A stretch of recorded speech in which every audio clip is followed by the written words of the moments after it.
Hi, this is Manny with Classic Auto Repair. Today we are looking at a 1957 Chevrolet pickup. New customer, we're going to go ahead and do a inspection top and bottom, see if we can find any issues to bring to the customer's attention. This is going to be something where he wants reliable and drivable. It's pretty original, so we're trying to keep it original, but at the same time we're looking for any upgrades or any items that need to be replaced on the truck. I did a road test on it. It drives really well. It has a pretty stiff suspension, but that's based on the model it is. As heavier duty trucks have the increased leaf springs. As you can see here, you can see how many are stacked here. So this doesn't really provide for a real smooth ride. So one of the options here would be to pull some of the leaf springs out and make it a softer ride. But again, not critical. It drives fine. It's a heavy truck, so I think, again, keeping it stock and original is not a bad idea on something like this. As we always do, we check the brakes, and they stopped okay for a manual drum brake system. This is about as good as they get until you upgrade to power vacuum operated boosters with the braking system, disc brakes on the front. Then you start to get some real power assist and good braking. You just got to really be paying attention and understand that in wet conditions these drum brakes do not provide adequate braking, so make sure you keep your distance if you happen to be driving in the rain or in wet conditions. Looking at it, it does show some sign of oil, but not leaking, so I don't see any spray on the tires or the backing or drum. So I believe the wheel cylinders are in good shape. It looks like they've been replaced not too long ago. Looking at both of them, so it looks like the wheel cylinders are in good shape. Again, no signs of leaks, no complaints of braking. You just got to pay attention to things, make sure nothing is hitting on anything. Emergency brake works. It's not as good as it can be. It probably needs an adjustment. Looks like it did have a new brake axle hose put on there, which is good. Get a little bit of leakage here from the rear tail housing. You're looking at the gasket that goes on the rear end cap, and it is leaking some oil there. Nothing excessive, and you just want to keep an eye on this. Check it every year or two. There's a plug on it, and you can check to see the fluid level of the rear end. Tires are in real good shape. Shocks are not leaking at this point. I don't know how old they are, but you can tell by the wear on the bushings here that they've been on here for quite a while. So maybe a good upgrade would be to put a set of shocks on it, which would help with the ride. Exhaust system looks pretty old, probably not original, but as you can see, the rust on it. I don't see any holes in it, but it's definitely starting to lose its stability, which means it's going to rattle and shake as time goes on. And I did have a fault right here, which is where you have a hole in the exhaust system. So this is going to be something that maybe needs to be addressed pretty soon. Is go ahead and get a new muffler put on it. You may consider putting a new exhaust system on it at some point as well, with all the new hangers, because these hangers are on their last leg there, and just going to continue to get more and more rattles out of this system as it jiggles around. I do have a company that I work with that will completely build this exhaust system customized on the bending tools, and they'll put a new muffler on it, and I can get an estimate for that as well.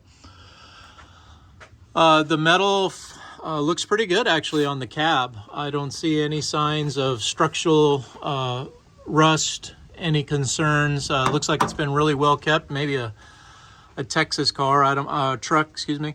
I don't know for sure, but it definitely shows signs that it's a very solid, no rust from what I can see. So that's good news. I do see a few patch panels where things have been repaired at some point. You do have some foam sprayed into some of these areas, but that's pretty superficial on most of this. Looks like your brake master cylinder is leaking. I'm going to make sure I'm looking at the brake. I've got two of here. I got a brake and a, yeah, on this particular one right here, this is the master cylinder, and you can see the oil leaking right. Let me bring it in here a little bit. Right there.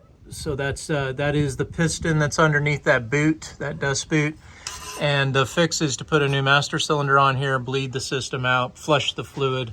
But that will cause a soft brake situation where the brakes are not hard. It's because it is leaking there. One of the items we're going to look at, looks like the speedometer cable has been replaced not too long ago. It looks pretty shiny, and the housing looks very very fresh and new.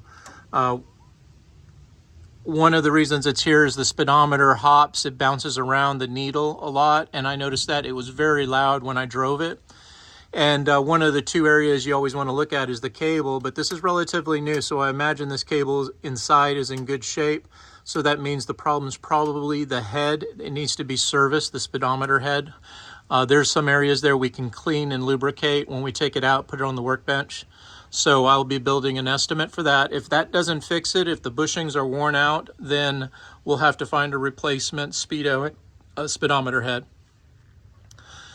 Looking at the drive shaft, I always want to check these drive shafts for play, because this is real common, is to have a lot of slop, and that will that can be a safety issue, because I've had these come loose and break, and you don't want your drive shaft flying off when you're doing 50, 60 miles per hour, especially if it comes off the front, because it'll stab into the pavement and you just have a catastrophic event.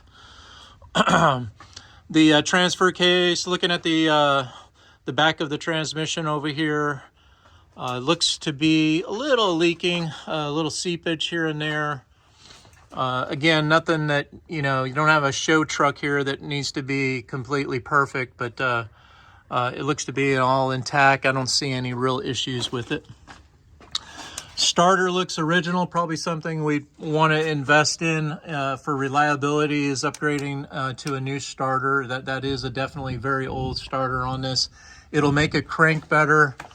One of the complaints is that it won't start. You can crank and crank on it. Well, the starter's taken a pretty big hit over the last however many months that it's had a bad start condition.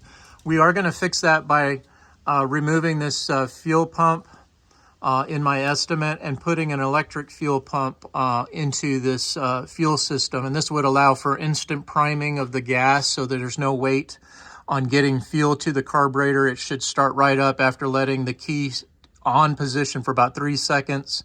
You should see fuel pressure build up. We also like to put a fuel pressure gauge on the carburetor intake line, and that verifies that you do have fuel coming up to the carburetor and what that pressure is, so that you know everything is working correctly. Again, this is the exhaust pipe here that we're looking at, going across and then connecting to the other side. Spark plugs look like they're pretty fresh from what I can see on here. That's always important to do that every year, every 2 years, a tune-up on these and replace the spark plugs. It's got the old style oil filter cartridge. I want to make sure that oil is in good shape. Looks like it does have a front oil pan or timing cover leak right here. Nothing real severe, but probably does leave a drip or two on the pavement. Also looks like it has a rear main seal, which is the one that's right in between here. This is for the crankshaft. That seal is a big round circle, and it's very expensive to replace it. Usually I recommend when you pull the engine that's the time you want to get that particular seal. Obviously when you're redoing the engine, or you have to pull the transmission for a transmission problem, that's a good time also to take care of that rear main seal. This fuel filter is in a good location. This is normally where we like to see them, down here on the frame rail. Gas looks a little dark, and it definitely has got some crud in there, so I would definitely recommend a fuel filter be swapped on it pretty soon. That'll improve performance and reliability as well. Motor mounts look a little crushed on the front stabilizer. The bushings are very dry. You can see that they're cracked right here. This one as well. This is probably easier to see, but you can see the cracks that have developed over time, and they just wear here. So another recommendation is get some new bushings added to this, which will help with vibrations and smooth out the truck. Again, looking at the shocks, these ones look fresher. They have newer, the bushings don't look as crushed and cracked as they do on the back, although I do see a little bit of fluid right here. I'm not sure where that's coming from, but if the seal and the shocks are leaking, it would be a good recommendation to get all 4 shocks replaced on the truck. And then of course it does have the I-beam front suspension. It's not independent, and it does have leaf springs. So this is not a great handling vehicle, but very common for this period of time in these trucks. I have put independent suspensions, front clips on these to upgrade them for guys that want a hot rod and drive fast. But in an old original truck like this steering system is more than adequate. You just want to make sure that everything is lubricated at your kingpins up here, at all your pivot points, your drag link, that everything has that has zerks on it, grease zerks, and you want to make sure everything is being greased when they do oil changes on this vehicle. And it looks, based on the grease that I see on there, it looks fresh. So someone has been lubricating all of the joints as they should be.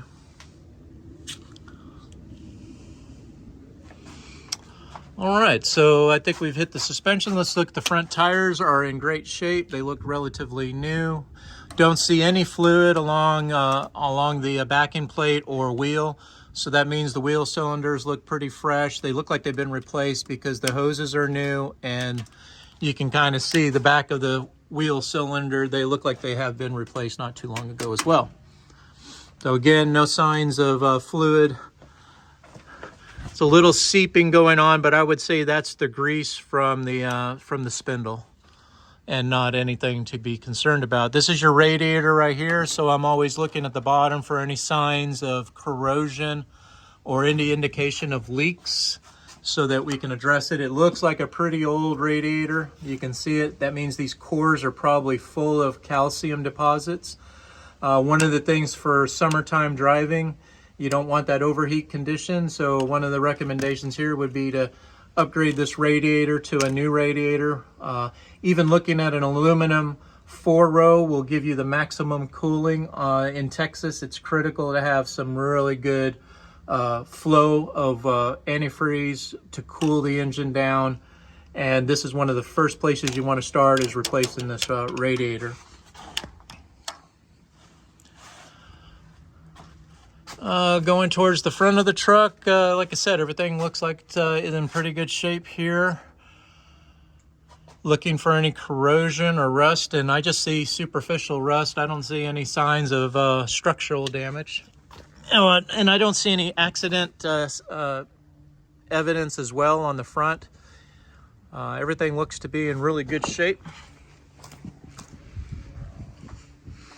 So the next step will be a inspection of the top of the vehicle. I do have a list of items that need to be addressed on the top of the truck, and we'll go over that here in just a few minutes. There's some signs of rust pops on the rockers.